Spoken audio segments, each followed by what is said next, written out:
திருவண்ணாமலையிலேருந்து வந்துக்கிறோம். மாநாடுக்கு நாங்கள் ரசிகர், விஜய் ரசிகர் நம்ம வந்து. இப்போ அவ்வளோ தூரத்தில் ட்ராவல் பண்ணி வந்திருக்கீங்களா பசங்கள்லாம் கூப்பிட்டுக்கிட்டு? திருவண்ணாமலைலேருந்து நைட்டு வந்து அங்கேருந்து ஒரு 9 மணிக்கு பஸ் ஏறி 3 மணிக்கு நம்ம திண்டுக்கலுக்கு தூங்கிட்டு இப்போ காத்தால விடிஞ்சு இப்போ வர்றோம். நாங்கள் சாப்பாடுக்கெல்லாம் என்ன பண்ணீங்க? ஹோட்டலில் தான் சாப்பிட்டுக்கிறோம். அப்படியா? வந்து சாப்பிட்டுக்கிட்டே அப்படியே பஸ்ஸில் வந்துக்கிட்டே இருக்கிறோம். திண்டுக்கல்ல ஹோட்டலில் சாப்பிட்டுக்கிட்டு இப்போ வந்து இங்கே வந்து வாங்கி சாப்பிட்றோம். சரி, விஜய் எப்படி ரசிகராக வந்திருக்கீங்களா? அவரை பார்க்கணுன்ட்டு தொண்டான வந்துக்கிறோம். ரசிகர் ஒரு தொண்டான வந்துருக்கிறோம். ஆரோக்கியத்தோட வந்துக்கிறோம். அவர் கன்ஃபார்ம் நாங்கள் பார்த்து தான் இங்கேருந்து போவோம்.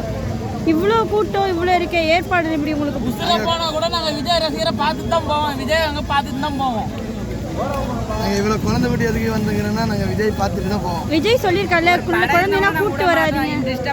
ஒரு படம் இருந்தாலும் ஃபர்ஸ்ட் ஷோல பூந்தி வேலை செய்வோம். சரி, புது படமா இருந்தாலும் சரி, விஜய் படம்னா நேற்று சேலத்தில் நாங்கள் ஒரு வாரத்துக்கு முன்னாடி சேலத்தில் பகவதி படம் ரிலீஸ். அதுவே பழைய படம் நாங்கள் உடனே போய் பார்த்த ஆளு. நாங்கள் ஃபர்ஸ்ட் ஷோல போய் நாங்கள் வந்து மாநாடு விட்டுருவோமா? விஜய் அரசியல் வந்துட்டா நடிக்க மாட்டாரே, அது எப்படி நடிக்க மாட்டா சொல்றாரு? அப்படின்னா ஏமாற்றமா இல்லையா? ஆட்சி பண்ணா நம்ம மக்களுக்கு நல்லது பண்ணா ஓகே, உங்களுக்கு எது பண்ணாலும் ஓகே, படம் நடிச்சாலும் ஓகே, அரசியல் வந்தாலும் ஓகே, எந்த பிரச்சனையும் கிடையாது. சரி, உங்களுக்கு அவர் என்ன பண்ணணும்? விஜய் வந்து இப்போ ஒரு முதல்வரா வராரு, உங்களுக்கு என்ன பண்ணலாம்? நல்லது பண்ணி ஒரு வாசல், ஒரு இடம், இல்லை ஒரு வியாபாரம் பண்ணி சாப்பிட்றதுக்கு ஒரு பொருள் அந்த மாதிரி. இப்ப இருக்க அரசுல உங்களுக்கு வீட்டு வசதி எல்லாம் கிடைக்கிறது இல்லையா? உங்களுக்கு ஒதுக்கி இருக்காங்க வசதி அந்த அளவுக்கு கிடைக்கிறது. ஏதோ கல்வி போட்டு தான் கிடக்குறோம். இன்னும் வீடு கட்டி கொடுக்கல. நினைக்கிறோம், நம்புறோம்.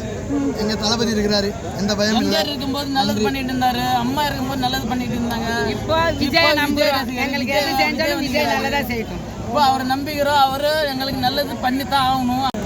2வது எம்ஜிஆர் மாதிரி அவரை பார்த்துட்டு அவர் முதலமைச்சர் ஆனார்னாக்கா அவர் வந்து எங்களுக்கு எதனா ஒரு வீடோ ஒரு வாசலோ இல்லை எதனா ஒரு வியாபாரத்துக்கு ஒரு தொழிலுக்கோ ஒரு பஸ் ஸ்டாண்டில் கடை போட விட மாட்டேங்கிறாங்க.